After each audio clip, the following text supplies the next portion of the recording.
दिन पिता और बेटे दोनों एक साथ पकड़े गए और एक साथ बंद हुए। तो वो तो ऑलरेडी 302 में थे, इनको आर्मसेट चूँकि वो मिल गया तो उसमें ये बंद हुए वहाँ। अच्छा, इसी बीच इस बात को जो आप अतीक के बारे में पूछना, एक बात और बता दें कि अतीक ने भी हमको भी माने इनडायरेक्टली थ्रेट करने की कोशिश किया।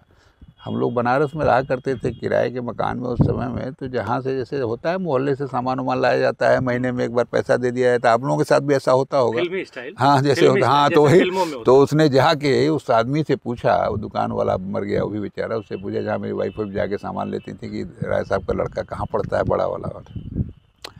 तो चलिए साहब वो पूछ लिया। एक दिन रात में 1:30 बजे हमारे यहाँ भी लैंडलाइन फ़ोन था, तो रात में फ़ोन आया, मैं घर में सोया था, तो कहा कि मैंने उठाया फ़ोन 1:30 बजे, तो उसने कहा कि मैं आपका शुभचिंतक हूँ और अतीक अहमद के बारे में कुछ बात करना चाहता हूँ। तो मैं तो तुरंत समझ गया कि इस समय कौन शुभचिंतक 1:30 बजे रात में मुझसे बात करेगा अतीक अहमद के बारे में।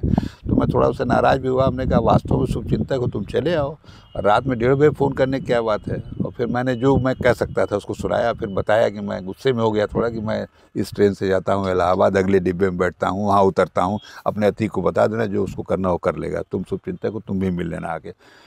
लेकिन देखिए फ़ोन कट गया तो हमको भी थोड़ा सेंसेशन हुआ कि मतलब ऐसा तो नहीं कि मेरे बारे में कोई पता लगा रहा हो, कुछ कर रहा हो। अच्छा, जहाँ हम रहते थे उदय प्रताप कॉलेज के बगल में तो बाउंड्री वुंड्री नहीं थी, वैसा घर था।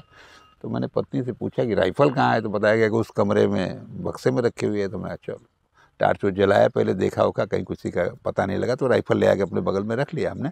तो अब एक तरह से आप सोचिए मुझे भी तो सेंसेशन हुआ ही, मैंने कोई बात है रख दिया। खैर कोई आया हुआ नहीं ना, आगे ये बात बढ़ पाई।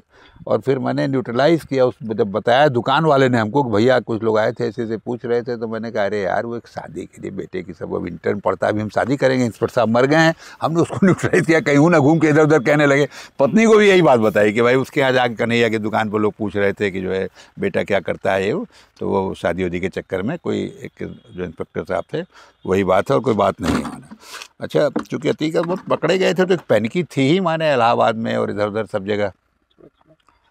तो ये हुआ। फिर बल्कि उनके इंस्पेक्टर साहब के यहाँ भी मैंने रेड करा, इंस्पेक्टर साहब उसमें मिले नहीं, उनके घर पर रेड वेड पड़ी थी उस समय। और बाद में फिर ये इन्वेस्टिगेशन उस सेक्टर से हटा दी गई, CIS चली गई। और तो कुछ दिनों बाद फिर मेरा तब मैं डेपुटेशन पर मैं CBI चला गया वहाँ। तो फिर आगे उन्होंने हमको कुछ परेशान तो नहीं किया, भगवान की कृपा थी मैंने जो भी इस दिशा में।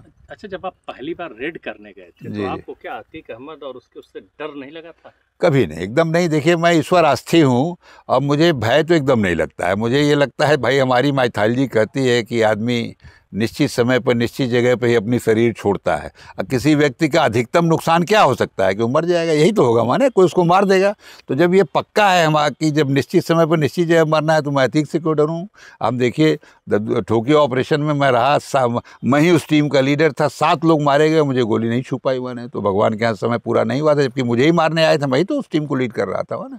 तो पूरा विश्वास, मुझे एकदम भय नहीं हुआ, बहुत उत्साह से। और मैं बताऊँ आपको, मैं रोज़ जाता था ट्रेन से इलाहाबाद से बनारस, अप डाउन करता था, साइकिल से रामबाग से जाता था वहाँ, और यहाँ से जाता था बाइक से। खड़ी किया स्टैंड पे और ट्रेन पर बैठा पैसेंजर, गया उतरा, वहीं रामबाग में भोजन किया, फिर जाके दिन भर काम किया, फिर वापस लौटाता था। अगर कुछ नहीं होता, सारे ऑफिसर्स को जानकारी थी। मेरी माता जी रहती थी बनारस, इसलिए मैं आया करता था।